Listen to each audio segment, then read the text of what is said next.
Ahora empezaremos a ver lo que es la manipulación del DOM. ¿Pero qué es DOM? DOM, vamos a poner un comentario. DOM viene de Document Object Model. ¿Qué significa esto? Bueno, básicamente es un objeto que viene a representar el HTML. ¿Okay? El HTML que tenemos acá. Y en base a ese objeto nosotros podemos trabajar. Ese objeto viene a partir de un objeto global que tenemos en JavaScript que se llama window. Si nosotros mostramos por consola window, vamos a borrar esto y vamos a escribir window acá. Vamos a ver que nos trae un objeto con un montón de cosas dentro. Pero para poder nosotros interactuar con lo que es el documento, que es el documento de HTML que está acá, bueno, primero tenemos que acceder desde Windows a la propiedad de document. A partir de window.document nosotros podemos hacer un montón de cosas. Por ejemplo, obtener un elemento por su nombre, por ejemplo, get elements by name, por ejemplo. Y yo le digo que y fíjense que acá lo que me dice la función es que va a recibir el nombre de un elemento de tipo string. Entonces yo le voy a mandar, por ejemplo, quiero obtener un h2. ¿Okay? Como string le mandamos h2. Y esto de acá vamos a mostrarlo por consola. Vamos a guardar y vamos a ver que tenemos un node list con una lista de 0. O sea, no tenemos elementos dentro. Tag name, vamos a mandarle. Si le mandamos name, lo que estamos buscando es algún elemento que tenga la propiedad de name igual a h2. En cambio, si le mandamos tag name, bueno, entiende lo que es la etiqueta como un tag. Entonces, si escribimos esto así, window.document.getElements by tag name y le mandamos h2, como ven, lo que hace es darnos un array. Si nosotros ponemos typeof al principio, vamos a ver que tenemos un objeto, pero bueno, en este caso es un array, ¿no? Nos tira el tipo objeto, pero es un array. Entonces, como vimos antes, yo quiero acceder. Esto lo vamos a guardar en una variable. Vamos a decirle let mis elementos. Va a ser igual a todo esto de acá. Vamos a quitar esto así. Y lo guardamos. Entonces, a mis elementos, que sería el array, yo quiero acceder a su propiedad. Al primer elemento, que es el 0. Y esto, quiero mostrarlo por consola. Mis elementos en la posición 0. Vamos a ordenar bien esto. Y como ven, tenemos acá este elemento que es empezamos con el JavaScript. ¿Qué es lo que tenemos acá? Bueno, a este elemento yo le quiero cambiar ciertas propiedades. Por ejemplo, quiero cambiarle el texto. Esto lo puedo hacer justamente con una propiedad que es innerText. Y bueno, yo le quiero decir que innerText va a ser igual a... Si yo guardo esto, como ven, acaba de cambiar lo que mostraba JavaScript. Vamos a quitar el console.log, no es necesario. De hecho, a partir de ahora ya no va a ser necesario utilizar tanto console.log porque podemos cambiar los valores de los elementos de JavaScript acá adentro. Y esto es muy interesante porque estamos alterando el Document Object Model. Justamente el objeto que modela el documento que tenemos nosotros. Por lo tanto, podemos hacer cosas como esta. Esto es muy interesante. Pero también podemos obtener cosas de otra forma. Por ejemplo, en vez de obtener todos los elementos, quiero obtener uno solo. ¿Por qué? Por el ID, por ejemplo. Y yo quiero obtener uno que tenga ID de título. Título. En este caso no tenemos ni uno. Entonces vamos a definir uno. Vamos a decir que este va a ser un H1 y va a tener un ID de tipo título. Entonces yo le digo que en vez de ser mis elementos, vamos a llamarle título. Y a título yo le quiero cambiar el texto que tiene dentro. ¿Cómo? Pues le decimos que va a tener un hola mundo. Y de esta manera ya estamos alterando el Document Object Model a partir de los objetos que tenemos acá. Algo interesante que podemos tener en cuenta también es que Window ya es un objeto que viene, digamos, intrínseco dentro de lo que es JavaScript. Por lo tanto, no es necesario escribirlo como tal. Y como ven, esto sigue funcionando sin necesidad de que yo escriba Windows al principio. Pero tienen que entender también de que todo viene a partir del objeto window. El alert, que habíamos visto al principio cuando empezamos a ver lo que es JavaScript, que es esta alerta que tenemos acá, también viene a partir de un window.alert. ¿Okay? Funciona así. Todo viene a partir del objeto window. Y esto es muy interesante tenerlo en cuenta a la hora de trabajar con JavaScript. La otra cosa que puede ser bastante interesante es que también podemos, por ejemplo, escribir nuevas etiquetas dentro. Vamos a escribir un div y dentro vamos a ponerle una ID que se va a llamar, por ejemplo, mi contenido. Con un guión medio. Porque sí. Vamos a guardar esto. Y acá adentro vamos a eliminar esto que está acá. Le vamos a llamar contenedor. Y vamos a pegar mi contenido. Ahora, que tenemos mi contenido, dentro del contenedor vamos a escribir nuevas cosas. Por ejemplo, contenedor.inner HTML. Con inner HTML podemos agregar nuevo HTML. ¿Cómo podemos hacer esto? Bueno, vamos a decir que esta propiedad va a tener igual acá un H1. Vamos a escribir la etiqueta completa. Vamos a cerrar la etiqueta. Muy importante. Cerramos H1. Así. Y le decimos que acá vamos a tener un hola mundo. Guardamos y como ves tenemos una etiqueta acá.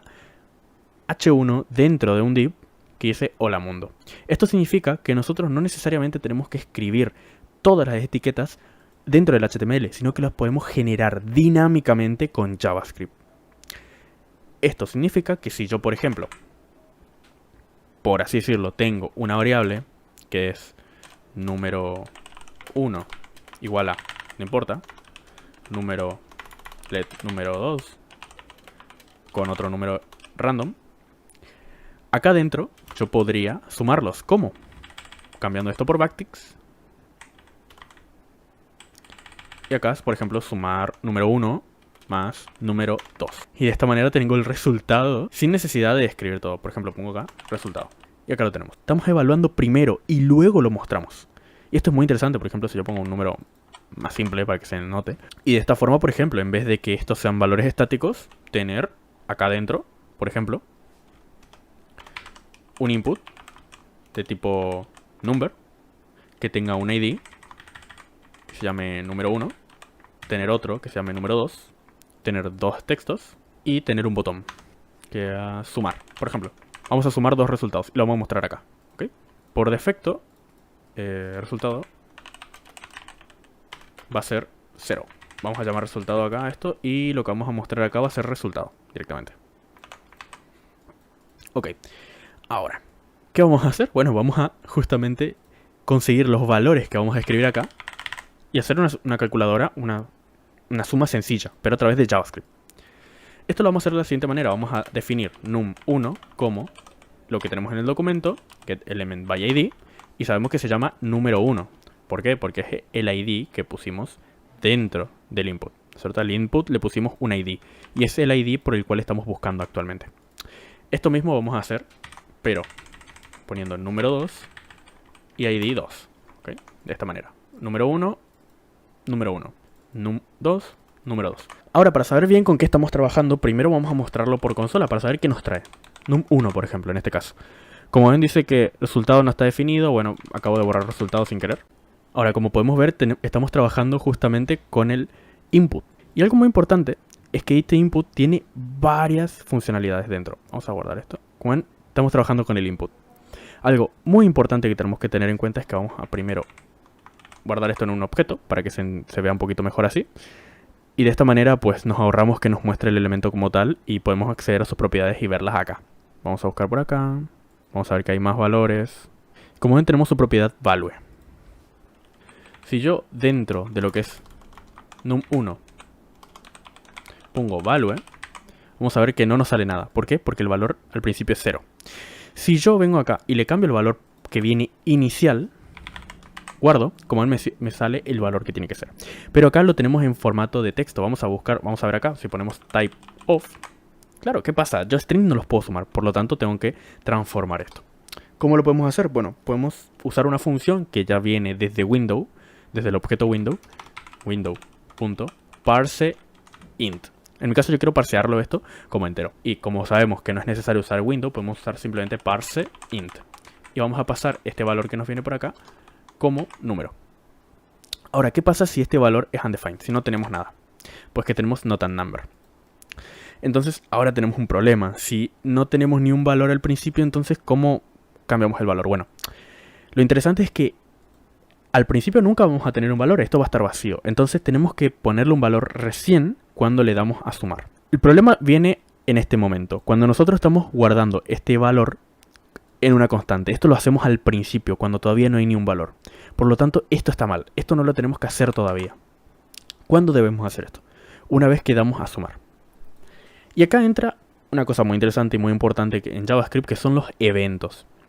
Normalmente lo que hacemos con un botón es dar un clic. Eso, el dar un clic dentro de JavaScript, se lo considera un evento. Y para nosotros poder justamente escuchar esos eventos o hacer algo cuando sucede ese evento, pues tenemos que justamente hacer algo post suceda ese evento. Para eso tenemos que definirlo primero. Al botón tenemos que darle, por ejemplo, un ID también. Puede ser un ID. Acuérdense que esto puede ser nombre, puede ser por name, por ID, por lo que quieran. Lo más normal en JavaScript es usar justamente un ID. Vamos a llamarle btn, abreviación de button. Y vamos a decirle let btn va a ser igual a document.getElementById de btn. Lo que yo quiero ahora es que btn le vamos a poner una escucha de un evento. Cuando yo dé clic, siempre están sucediendo los eventos. Ahora, yo quiero escuchar cuando suceda. Para eso tengo que agregar una escucha de un evento, event listener. Esta función va a recibir dos parámetros. El primer parámetro que recibe, es una función, recibe dos cosas. El primero es el nombre de un evento, como string. El cual es, fíjense que acá ya nos sale el autocompletado. En mi caso yo quiero escuchar el evento de click. Y lo segundo que recibe es justamente una función que se va a ejecutar cuando se dé el evento de click. Para eso vamos a definir una función. Function. Abrimos y cerramos. Tiene que ser anónima. No necesita tener un nombre. Puede ser anónima tranquilamente. Y así como puede ser anónima, también puede ser una función de flecha. De hecho, lo más normal es usar funciones de flecha. Pero como pueden ver, también se puede usar funciones normales. Y acá adentro, por ejemplo, yo quiero hacer un hola mundo cada vez que yo dé clic. Hola mundo. Entonces, si yo hago esto y le doy clic, como ven, se va repitiendo el hola mundo. Y acá me sale un numerito porque se va repitiendo varias veces. Esto significa que yo ahora puedo hacer un let. Num1 va a ser igual a lo que tenemos acá, que se llama num1, creo. Vamos a ver. Número 1. Hacer esto mismo, pero con el siguiente número. Y mostrar por consola el valor de num1 y el valor de num2. Si yo hago esto, recargo, vamos a ver que al principio no tenemos nada. Pero si yo escribo algo y doy clic, el valor ya cambió. Lo mismo con acá. Ahora tenemos dos valores. Por lo tanto, ahora podemos hacer cosas. Acá directamente podemos decirle que vamos a usar el value. Directamente. No hace falta definirlo después. Y esto ya va a ser el valor. Ahora lo que vamos a hacer es justamente a resultado, que vamos a definirlo más arriba. Vamos a decirle que el resultado va a ser igual a num1 más num2. Ahora vamos a justamente escribir 1, 2, 3, 1, 2, 3 y vamos a sumarlo. Como ven, no pasó nada. ¿Por qué? Porque esto de acá está pasando una sola vez. Así que es acá cuando nosotros tenemos que definir resultado y cambiar justamente el valor de lo que se está mostrando ahí. Vamos a escribir esto, vamos a sumar y como ven nos sale el valor, pero no sumado, sino que concatenado. Y esto es porque ya sabemos que el valor que nos trae por defecto este num1 es justamente un string. Eso significa que primero nosotros tenemos que cambiar el valor a un entero. Y eso lo hacemos con la operación que vimos antes de parse int. A todo. Parse int. Si hacemos esto y volvemos a hacer la suma, como ven, ya tenemos el valor correcto. Ahora, ¿qué pasa si uno de estos valores no existe? Pues que no sale not a number. Por lo tanto, tenemos que, antes de hacer toda esta operación, verificar que estos valores son correctos. Para eso vamos a quitar esto que está acá. Y lo primero que vamos a hacer es verificar primero que tanto num1 como num2 existen. Para eso vamos a poner if negación num1 o negación num2. O sea, si cualquiera de los dos valores no existe, básicamente, vamos a hacer un return automáticamente de esta función. No vamos a hacer nada. Ahora, si hacemos esto, lo que significa es lo siguiente, que nosotros podemos hacer num va a ser igual a parseInt de num1. Y lo mismo con num2. Ahora sí lo podemos convertir a números porque sabemos que siempre va a tener un contenido. Entonces, si yo escribo algo acá, se va a sumar correctamente. Pero si yo no escribo nada, pues no va a pasar nada directamente. ¿Por qué? Porque estamos devolviendo algo a la función antes de que pase algo. Esto se lo conoce como cláusula de guarda o también como early return, o sea, un return temprano. Antes de que devolvamos algo, ya retornamos la función. Por lo tanto, este código que está acá abajo no se va a ejecutar. Por lo tanto, nunca tendremos el error de none. Entonces, si escribimos algo, sí vamos a tener el resultado de la suma. Y ya estamos haciendo cosas con JavaScript y el DOM al mismo tiempo. Y esto es muy interesante y muy divertido. Y con esto se puede hacer un montón de cosas. Y es apenas el comienzo de las cosas que se pueden hacer con JavaScript.